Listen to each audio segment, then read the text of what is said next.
प्यारे बच्चों, कैसे हैं आप सभी? उम्मीद करता हूं कि आप सभी काफ़ी अच्छे होंगे, बेहतरीन होंगे, स्वस्थ होंगे और शानदार होंगे।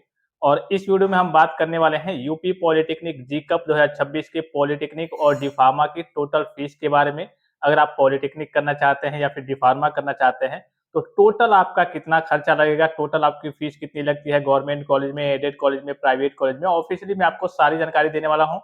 इसके साथ-साथ मैं आपको ये भी बताने वाला हूँ कि आप कैसे फ्री में एक तरीके से पॉलिटेक्निक कर सकते हैं, अर्थात आपका एक भी रुपया खर्चा चार्ज नहीं लगने वाला है।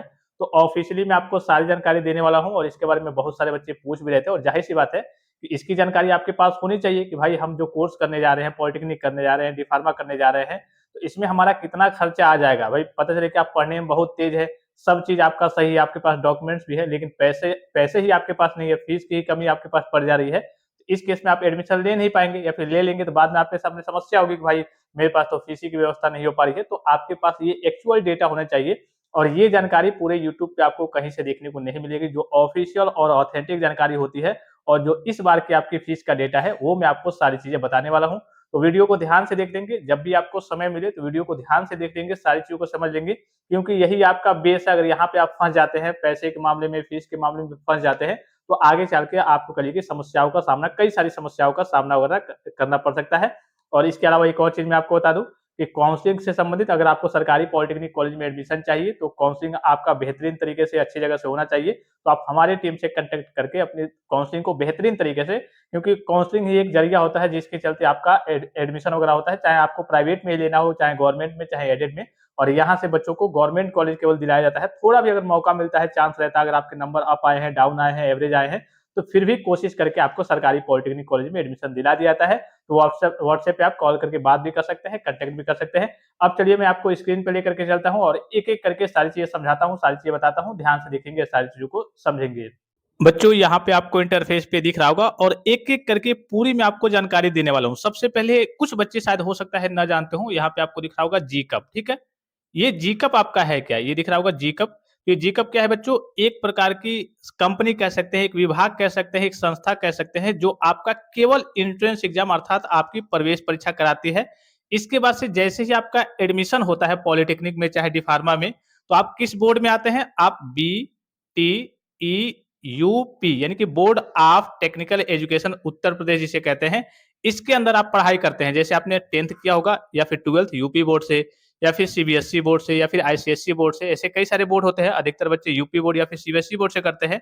वैसे ही आपके यूपी पॉलिटेक्निक और यूपी डी-फार्मा के कोर्स का बोर्ड कौन-सा है बच्चों? तो बीटीईयूपी यानी कि board of technical education Uttar Pradesh. जैसे ही आपका एडमिशन हो जाता है, तो पूरी ज़िंदगी में आपको जी-कप से कोई लेना-देना नहीं होगा। इतनी चीज़ों को सभी बच्चे समझ गए। अब मान लीजिए इसी में आपका जी-कप के थ्रू जब आप एंट्रेंस एग्ज़ाम दे करके आते हैं, तो आपके इसमें कई प्रकार के कोर्स होते हैं, आपने देखा भी होगा। जिसे अधिकतर बच्चे जो फॉर्म फिल अप करते हैं, ग्रुप ए का फॉर्म फिल अप करते हैं, तो ग्रुप ए में भी आपका पॉलिटेक्निक होता है। एक आपका होता है ग्रुप के, जिसमें आपका पॉलिटेक्निक के डायरेक्ट सेकंड ईयर में एडमिशन होता है, ये भी पॉलिटेक्निक ही होता है। और इस पॉलिटेक्निक में जब आप आगे जाएँगे, काउंसलिंग जब आपकी होती है, तो उसमें आपको मौका मिलेगा कि आपको मैकेनिकल लेना है, सिविल लेना है, इलेक्ट्रिकल लेना है या फिर कंप्यूटर साइंस लेना है, आईटी लेना है, तब आपको चूज़ करने का मौका मिलता है। और मैंने आपको शुरू में बताया कि अगर आप बेहतरीन तरीके से सरकारी पॉलिटेक्निक कॉलेज में एडमिशन लेना चाहते हैं, तो हमारी टीम से कॉन्टैक्ट करके एडमिशन एक कह लीजिए काउंसलिंग करा सकते हैं। सरकारी कॉलेज में एडमिशन के लिए पूरी कोशिश की जाती है कि अगर आपके नंबर कम भी रहते हैं, तो आपका सरकारी पॉलिटेक्निक कॉलेज में एडमिशन देखने को मिल जाएगा, आपको कोई ना कोई कॉलेज वगैरह दिला दिया जाएगा।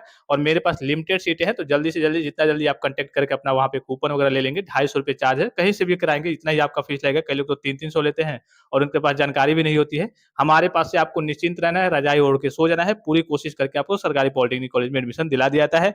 दूसरी चीज़ आती है यहाँ पे, इसी में आपका जी-कप के थ्रू ही डी-फार्मा में एडमिशन होता है। ये पॉलिटेक्निक आपका इंजीनियरिंग का कोर्स है, डी-फार्मा आपका मेडिकल लाइन का कोर्स है। जैसे आप दवाइयों की दुकान खोलना चाहते हैं, मेडिकल खोलना चाहते हैं, तो बच्चे डी-फार्मा करते हैं, ठीक है? तो दोनों की फीस अलग-अलग होती है। इसमें भी आपके कई प्रकार के कॉलेज होते हैं, जैसे प्राइवेट कॉलेज हो गए, गवर्नमेंट कॉलेज हो गए, ठीक है? दोनों में आपके, फिर इसके बाद से आपके एडेड अर्थात अर्ध सरकारी कॉलेज हो गए। तो सभी की फीस के बारे में बात करेंगे। टोटल अप्रॉक्सिमेटली मैं आपको खर्चा बता दूँगा कि टोटल आपका कितना खर्चा लगता है, कितना फीस लगता है। और जो भी मैं आपको बताऊँगा वो 1 साल का बताऊँगा कि हाँ, उसमें मैं आपको मेंशन करते चलूँगा, ठीक है? तो सबसे पहले बच्चों शुरू करते हैं पॉलिटेक्निक से, ठीक है? मान लीजिए कि अभी आपने एंट्रेंस एग्ज़ाम दिया, पूरा आपका एडमिशन मान लीजिए कि एक तरीके से एडमिशन कंप्लीट होने वाला है। अब कहाँ-कहाँ पे आपका कितना-कितना फीस लगेगा? अभी आपने जो रजिस्ट्रेशन किया होगा जीकप के थ्रू, तो उसमें मान लीजिए कि आपने 250-300 जो भी दिया होगा, तो इसको हम छोड़ देते हैं, मतलब जो रजिस्ट्रेशन करने का आपका जीकप के थ्रू फीस लगता है, तो ये तो चलिए नॉर्मल सा खर्चा है, इससे मतलब नहीं है। मेन है कि जैसे आपका कॉलेज में एडमिशन होता है, तो एडमिशन की फीस क्या है, और उसमें करिए हॉस्टल वगैरह मिलता है तो उसकी फीस क्या है, एग्जाम की फीस क्या है, इंश्योरेंस फीस क्या है, ये मेन होता है, ठीक है। तो अगर आप प्राइवेट कॉलेज की ओर जाते हैं, जैसे मान लीजिए सपोज कीजिए कि प्राइवेट कॉलेज में अगर आपका एडमिशन होता है पॉलिटेक्निक के कॉलेज में, तो इसमें आपकी फीस लगती है 30 से लेकर के 40,000। कितने लगती है? 30 से लेकर के 40,000। जैसे कुछ रेपुटेटेड कॉलेज होते हैं प्राइवेट में भी, उनमें थोड़ी सी फीस ज्यादा लगती है क्योंकि उसमें बच्चे जल्दी फुल हो जाते हैं। तो प्राइवेट की बच्चों फीस कितनी होती है, कॉलेज की फीस कितनी होती है, 1 साल की, ठीक है, 30 से लेकर के 40,000। हॉस्टल की फीस कितनी होती है, तो हॉस्टल कई जगह कॉलेज में हॉस्टल होता है, कई जगह नहीं होता है, तो वो ये उनके ऊपर डिपेंड करता है कि वो कितनी फैसिलिटी देते हैं। जैसे कई सारे हॉस्टल वाले हैं, डेली आपको सुबह में अंडा, खाने में पनीर, आपको बढ़िया बढ़िया चीज देंगे, तो आपसे कहिए कि 8,000 10,000 महीने का हॉस्टल फीस ले सकते हैं। बहुत सारे नॉर्मल जो हॉस्टल वाले होते हैं वो नॉर्मल करिए कि खाना पीना देंगे, तो आपका 3 4 5 हजार ले सकते हैं। तो प्राइवेट कॉलेज का करिए कि अपने ऊपर डिपेंड करता है कि वो किस तरीके की फैसिलिटी देते हैं। बस आपको ये ध्यान रखना है कि प्राइवेट कॉलेज की जो फीस होती है वो कितनी होती है बच्चों, 30 से लेकर के 40,000। और इसमें जो आपका यहाँ पे अगर हॉस्टल है तो हॉस्टल का मैंने बता दिया कि 3,000 4,000 5,000 6,000 अपने फैसिलिटी के हिसाब से वो लेंगे। और एग्जाम फी आपका लगता है आपका 420 रुपया, ठीक है, कितना लगता है, 420 रुपया आपका पर सेमेस्टर आपका एग्जाम का फीस लगता है। तो 1 साल में आपके 2 सेमेस्टर होते हैं, तो 840 रुपया टोटल आपका एग्जाम का हो गया। तो मोटा मोटी हम इसको 1,000 पकड़ लेते हैं। और मान लीजिए एग्जाम्पल के लिए कि आपका कॉलेज का फीस लग गया 35,000, 35,000 और ये आपका 36,000, मोटा मोटी ये तो मैंने एवरेज बताया है। किसी कॉलेज में आपका 38 भी लग सकता है, किसी में 40 भी लग सकता है, किसी में 30 32 पे भी हो जाता है। कुछ मेरे अंडर में भी कॉलेज है, अगर आप लास्ट में कहेंगे मैं आपको बताऊंगा, तो उसमें आपका मैं कम प्राइस में भी एडमिशन वगैरह करा दूंगा, लगभग लगभग 28 30 में भी मैं आपका एडमिशन करा दूंगा। तो ये तो चलिए आगे की बात है, एवरेज मैंने आपको बता दिया, ठीक है, कि हाँ अगर आप पॉलिटेक्निक में जाते हैं प्राइवेट कॉलेज की हो, तो मोटा मोटी चलिए एवरेज मोटा मोटी बता दे रहा हूँ कि 40,000 के आसपास आपका 1 साल का खर्चा लगने वाला है, ठीक है। फिर अभी आपको पैसा, कुछ पैसे अमाउंट अगर आपको वापस भी मिलते हैं, वो भी मैं आपको बताऊंगा कैसे आपको वापस मिलता है, और कैसे किन बच्चों को फ्री में एक तरीके से पॉलिटेक्निक करने का मौका मिल जाता है। तो इसका तो आप समझ गए पॉलिटेक्निक प्राइवेट का। फिर डी फार्मा प्राइवेट की बात करें तो इसमें आपका लगभग लगभग किसी कॉलेज में देखिए 55 से स्टार्ट हो जाता है, और 55 से लेकर के कहीं कहीं आप जाएंगे तो 1,10,000 तक, ठीक है। तो 55,000 से लेकर के 1,10,000 तक आपका 1 साल का फीस लगता है। पॉलिटेक्निक की बात करें तो आपका ये 3 साल का कोर्स होता है, डी फार्मा की बात करें तो ये आपका 2 ही साल का कोर्स होता है, ठीक है। तो पॉलिटेक्निक में प्राइवेट वाले बच्चे समझ गए, डी फार्मा में प्राइवेट वाले बच्चे समझ गए। ये डी फार्मा में जो प्राइवेट कॉलेज होते हैं, तो ये भी रेपुटेशन के ऊपर डिपेंड करता है। कुछ पुराने कॉलेज हैं, रेपुटेटेड और अच्छे कॉलेज हैं, जिनमें करिए कि एक तरीके से अच्छे से पढ़ाई होती है, सारी फैसिलिटी भी है, तो उनमें 1-1 लाख तक फीस देखने को मिल जाती है 1 साल की। कुछ में आपकी 80,000, कुछ में 60,000, कुछ में 55,000, ऐसे-ऐसे आपको ये प्राइवेट कॉलेज में देखने को मिलेगा, ठीक है। अब चलिए गवर्नमेंट, क्योंकि इससे बहुत ज़्यादा बच्चों का लेना-देना नहीं होता है, क्योंकि बच्चे प्रेफ़रेंस किसको देते हैं? गवर्नमेंट को देते हैं। तो हम चलिए अब गवर्नमेंट की ओर चलते हैं। तो अगर आप सरकारी पॉलिटेक्निक कॉलेज में एडमिशन लेते हैं तो आपकी कॉलेज की फीस बच्चों कितनी लगती है? 11,010 रुपया। कितनी लगती है बच्चों? 11,010 रुपया। हॉस्टल की फीस कितनी लगती है? तो जैसे मान लीजिए कि अगर हॉस्टल है उस कॉलेज में, जैसे कई जगह हॉस्टल होता है, कई जगह नहीं होता है। अगर नहीं है तो आप रूम लेके बाहर रहेंगे। अगर हॉस्टल है तो आपका 2,500 रुपया 1 साल का लगेगा। ये हॉस्टल का जैसे रूम का रेंट कह सकते हैं, और ये भी आपको अभी वापस मिल जाता है, कैसे मैं आपको बताऊँगा। इसके साथ-साथ आप जैसे हॉस्टल में रहेंगे तो 3,000 लगभग, अब तो मतलब 3200-3500 हो गया है। तो मोटा-मोटी 3,000 आपका मेस का खर्चा, मतलब जो आप खाएँगे-पिएँगे उसका खर्चा मंथली आपका 3,000, यानी कि हर महीने आपको ये 3,000 आपको देना ही देना पड़ेगा, ठीक है? अब ये अगर आपको सूटेबल नहीं लगता है कि नहीं यार हॉस्टल की फीस तो ज़्यादा है, तो हम आप रूम लेकर के बाहर रह सकते हैं, तो 1,000 रूम का रेंट वगैरह रहेगा, और आप अपने दोस्त वगैरह जैसे 3-4 दोस्त वगैरह ग्रुप में रहते हैं, तो अपना गैस वगैरह की व्यवस्था वगैरह कर लेते हैं, खुद ही बनाते हैं, खुद ही खाते हैं, तो ये आपका खर्चा वगैरह थोड़ा-सा इसमें बच जाएगा, ठीक है? तो एप्रोक्सिमेटली मैंने आपको बता दिया कि 11,000 आपकी फीस हो गई, ठीक है? फिर उसके बाद से ये जो 2,000 लगता है 1 साल के लिए, तो उसको आप साइड कर दीजिए, तो वो एक मतलब 2 ही चलिए ले लीजिए, 13 हो गया टोटल, ठीक है? 13,000 हो गया, 2,000 जो अगर हॉस्टल मिलता है तो, चूँकि ये हॉस्टल की बात है तो हर जगह हॉस्टल है नहीं, कहीं-कहीं पे है। तो फीस की बात करें तो 11,000 आपकी फीस लगती है, और एग्ज़ाम फीस मैंने आपको ऊपर ही बताया, सेम फीस होता है बोर्ड का, तो वो आपका 1 सेमेस्टर का 420 होता है, तो दोनों सेमेस्टर का 840 हो जाएगा। तो 11,000 और 840 मतलब 12,000 मान लीजिए कि 12,000 में आपका पूरा काम। और ये जो इंश्योरेंस फीस वगैरह दिख रहा होगा, ये भी कई जगह कॉलेज में इंश्योरेंस आपका कराया जाता है, तो 800-900 लिया जाता है। तो इसको भी 1,000 आप ऐड कर लेंगे, तो मान लीजिए कि 11,000, 12,000, 13,000 के आसपास, ठीक है? 13,000 के आसपास आपका इसमें खर्चा लगेगा 1 साल का, ठीक है? ये केवल आपकी फीस वगैरह हो गई, ठीक है? अब आप जैसे रूम लेके बाहर रहते हैं या फिर हॉस्टल में रहते हैं, तो महीने का आपका 3,000 लगभग खर्चा पड़ जाता है। अब मान लीजिए किसी बच्चे के घर ही के पास कॉलेज कॉलेज मिल गया, ठीक है, तो उसका तो कोई खर्चा नहीं लेगा भाई, रूम लेके एक तरीके से रहेगा नहीं, वो तो घर ही से अप डाउन करेगा, हॉस्टल भी उसको नहीं लेना पड़ेगा, तो उसका ये पूरा जो 3000 महीने का खर्चा रहेगा, क्योंकि इसी में ज्यादा वेस्ट हो जाता है, ये आपका पूरा बच जाएगा। और ये जो फीस लगता है ये पूरा आपको वापस मिल जाता है। अभी मैं आपको बताऊंगा कैसे वापस मिल जाता है। तो इतना समझ गया। फिर एक बार सारांश पूरा बता दे रहा हूँ कि अगर आप सरकारी से पॉलिटेक्निक करना चाहते हैं तो 1000 की आपकी जो टोटल आपका खर्चा आएगा, एक साल का, 1000 कह रहा हूं सॉरी, एक साल का जो टोटल आपका खर्चा आएगा वो 13000 के आसपास आएगा।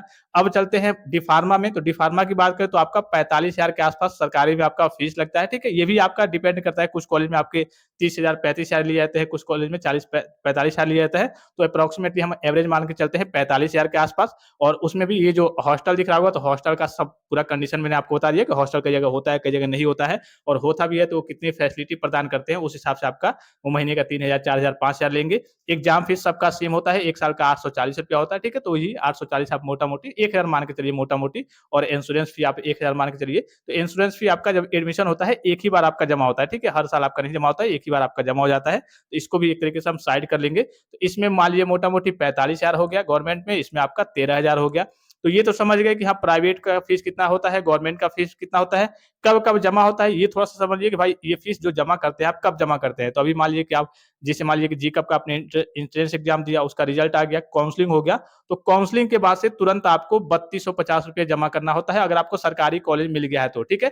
ये आपके फीस में कट जाता है आगे चल के। और उसके बाद से मान लीजिए कि आपको सरकारी पॉलिटेक्निक कॉलेज में एडमिशन मिल गया, 11,000 आपकी फीस है, तो ये 3000 हो गया, तो 8000 और आपको जब कॉलेज में जाएंगे तो वहां पे आपको जमा करना होगा, ठीक है। तो इस तरीके से आपका जमा होता है। और यहाँ से अगर आप काउंसलिंग कराते हैं तो आपको निश्चिंत रहना है, पूरी आपको गाइडेंस भी दी जाती है कि कब आपको क्या क्या करना है, कब डॉक्यूमेंट वेरिफिकेशन होगा, कब आपको फीस, मतलब आपको कुछ झेलना ही नहीं है आपको कि यार यार मेरा पता नहीं कब क्या होगा, कब क्या होगा, आपको कुछ झेलना ही नहीं है, पूरा काम आपका यहाँ से हो जाता है। और सेम यही प्रोसीजर आपका करिए कि डिफार्मा में भी होता है कि हाँ सिक्योरिटी फीस 3250 रुपये आपका जमा किया जाता है, फिर आपको कॉलेज मिल जाता है। फिर कॉलेज में जाते हैं, वहाँ पे डॉक्यूमेंट वेरिफिकेशन करा करके, और फिर वहाँ पे आपको क्या होता है बच्चों, आपको पूरा फीस वगैरह जमा करना होता है। यही अगर आपको प्राइवेट कॉलेज में एडमिशन मिलता है तो प्राइवेट कॉलेज में आपका 16,000 शुरू में जमा होता है, ठीक, कितना जमा होता है, काउंसलिंग का बाद से जैसे आपको कॉलेज मिल जाता है तो ये जो 3250 पॉलिटेक्निक वाले गवर्नमेंट वाले बच्चों को जमा होता है, तो प्राइवेट में अगर आपको कॉलेज मिलता है तो आपका 16,000 शुरू में जमा होता है। और बाकी फीस आप जब कॉलेज में जाएंगे तो वो आपको बताएंगे कि हाँ यहाँ पे आप यहाँ पे जमा कर दीजिए, जो टोटल फीस आपकी बची हुई है उसको आप यहाँ पे जमा कर दीजिए, ठीक है। इतनी चीजों को समझ गए। फिर से एक बार रिपीट करके पूरा सारांश बता दूं। इसमें अगर आप जाते हैं इसमें गवर्नमेंट में तो आपका 13,000 एक साल का खर्चा है, ठीक है, ये केवल फीस है और ये आपको पूरा वापस मिल जाएगा। अगर आप डिफार्मा में जाते हैं तो 45,000 मैंने आपको एवरेज बताया था, एक साल का फीस है, ये आपका पूरा वापस मिल जाएगा। अब पॉलिटेक्निक और डिफार्मा में जैसे अभी मैंने आपको शुरू में बताया कि फ्री में आपको कैसे मिलता है, भाई फ्री में मैंने आपको शुरू में बताया कि फ्री में बच्चे कैसे करते हैं। तो यहाँ पे आपको दिख रहा होगा, अगर आप उत्तर प्रदेश के हैं, अगर आप उत्तर प्रदेश के मूल निवासी हैं, बिहार वाले अदर स्टेट वाले बच्चों को नहीं मिल पाता है, तो आपको एक यूपी स्कॉलरशिप का लाभ मिलता है। और यूपी स्कॉलरशिप का पॉलिटेक्निक में सभी बच्चों का आ जाता है, वो भी मैं आपको जानकारी देता हूँ कि कैसे आपको फॉर्म को फिलअप करना है, क्या गलती आपको नहीं करनी है। तो यहाँ पे जुड़े रहेंगे तो आपको सारी जानकारी मिल जाएगी। बस आप उत्तर प्रदेश के मूल निवासी होने चाहिए, और कोई भी आपके पेरेंट्स अर्थात माता पिता में कोई भी सरकारी विभाग में, मतलब कोई सरकारी नौकरी में नहीं होना चाहिए। भाई जाहिर सी बात है कि जब सरकारी नौकरी घर वाले हैं तो आपके सामने पैसे की कमी है नहीं, तो सरकारी नौकरी में कोई नहीं होना चाहिए। और आपके पास सभी तरीके के दस्तावेज अर्थात डॉक्यूमेंट्स होने चाहिए। आप स्कॉलरशिप का फॉर्म फिलअप करेंगे, जो भी आपका 11-12 हजार खर्चा लगा है पॉलिटेक्निक कॉलेज के फीस वगैरह में, वो पूरा आपको सरकार के द्वारा, उत्तर प्रदेश सरकार के द्वारा आपको वापस मिल जाएगा। इसी प्रकार से डिफार्मा की बात करें तो उसमें भी इसी प्रकार से आपका मान लीजिए गवर्नमेंट की फीस है 45,000 मान लीजिए लगा है, तो आपका 40,000 38,000 35,000 ऐसे करके कभी कभी 45,000 उतना आपको पूरा अमाउंट भी देखने को मिल जाता है। अप्रोक्सीमेटली उतना उतने के आसपास जितना आपका फीस लगता है, उतने के आसपास आपको अमाउंट वगैरह देखने को मिल जाता है। वहीं प्राइवेट की बात करें तो प्राइवेट में फीस तो ज्यादा लगता है लेकिन स्कॉलरशिप कम आती है, ठीक है। ये जैसे मान लीजिए कि प्राइवेट में आपकी पॉलिटेक्निक में फीस है 40,000 के आसपास, तो कोई जरूरी नहीं है कि हाँ स्कॉलरशिप आपका 40,000 आएगा। पहले आपका बच्चों का आ जाता था 30-30,000 तक आता था। अब किसी का कह लीजिए 20,000 आता है, किसी का 12,000 आता है, जो गवर्नमेंट का रूल है उस हिसाब से आता है। एक तरीके से कुछ कॉलेज वाले जैसे वेरीफाई करके भेजते हैं, उतना उतना आता है।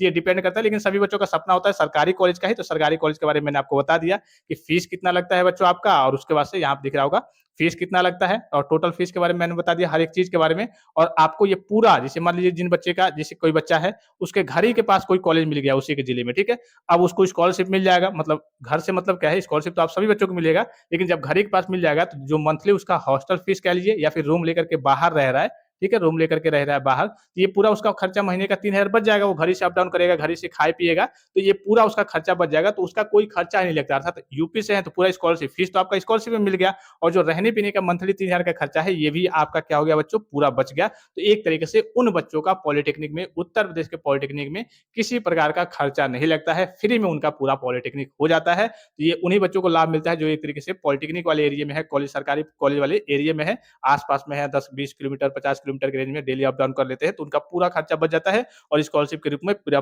फीस वगैरह उनको वापस मिल जाता है। तो ओवरऑल पूरा मैंने आपको डेटा क्लियर करके बता दिया, कितना फीस लगता है, कितना आपका खर्चा 1 साल का लग सकता है। ऑफिशियली मैंने आपको सारी जानकारी दे दी है। बाकी अगर आपको और भी कोई जानकारी चाहिए, कोई भी चीज़ आप पूछना चाहते हैं, तो आप कमेंट बॉक्स में कमेंट करके पूछ सकते हैं। फिलहाल इस वीडियो में इतना ही, इजाज़त दीजिए। धन्यवाद। Thanks for watching. मिलते हैं नेक्स्ट वीडियो में।